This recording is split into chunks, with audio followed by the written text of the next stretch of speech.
好，來鄉親啊，繼續來看2026新加坡國際食品展，嘉義市有10間的伴手禮參展。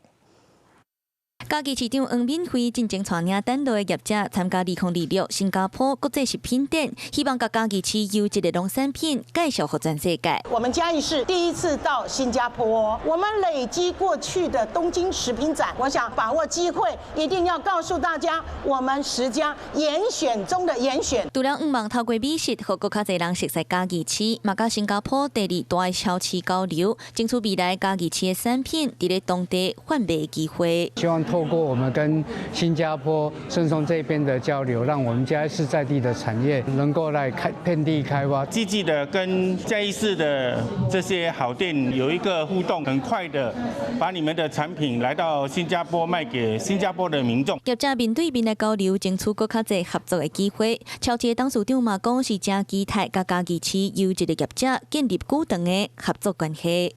Hello， 我是張新文。想要搶先掌握最及時的新聞資訊嗎？趕快訂閱、按讚、開啟小鈴鐺，鎖定華視新聞 YouTube 頻道。